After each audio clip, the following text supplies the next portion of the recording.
আজকে আমি দেখাবো আমের আচার কিভাবে সংরক্ষণ করে রেখেছি। এই আচারগুলি আমার বাপের বাড়ি থেকে আমার বোনে আমাদের গাছের আম পাইরা তারপর আচার বানায় আমারে এই যে এই বয়ম বইরা 4 বয়ম আচার দিচ্ছে। একটা বয়ম আমার শাশুড়ি মাকে দিয়েছি আর 3টা বয়ম আমি রাখছি। আচারগুলি আমি আবার তেলের মাঝে সুন্দর করে ভাজিয়া করে নিছি আর নর্মাল ফ্রিজে রাখিয়া দিছি যাতে নষ্ট না হয়। আচারগুলি বেশ খাইতে সুস্বাদু।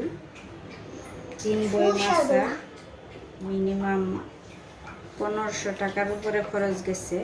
5 ফোড়ন, চিনি, তেল সব মিলায়া আচারগুলি অনেকটা এটা একটু কম পাচ্ছি কারণ এটা কন্টিনিউ খাওয়া হয়ে যাবে, তার জন্য আচারটি বেশ অনেক ভালো, খাইতেও অনেক মজা,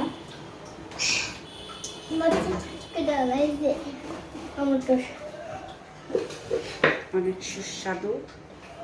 এই যে কত মজা, আমার বোনে আমার বাপের বাড়ি থেকে দিচ্ছে।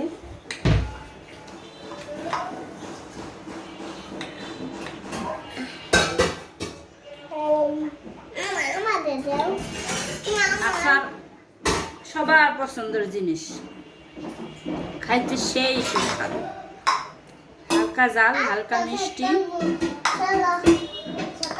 আচার এমন লোক নাই যে পছন্দ না করে, না ভালো লাগে। সবার কাছে এই আচারটা প্রিয়, আমের আচার। এই যে আপনারা চাইলে বানায় করতে সবাই এভাবে বানায় রাখতে পারেন। নর্মাল অনেক গ্যাসে রেখে দিলে ভালো, খাইতেও সেই সুস্বাদু।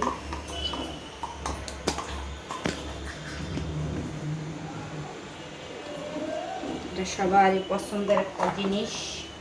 এই আচারগুলি আমার দেশের বাড়ি থেকে আমার মা আমার বোন কইরা আমার পাঠাইছে, কারণ আমার ছোট দুটা বাবু নিয়ে আমি পারি না, তার জন্য এই আচারগুলি তৈরি করেছি।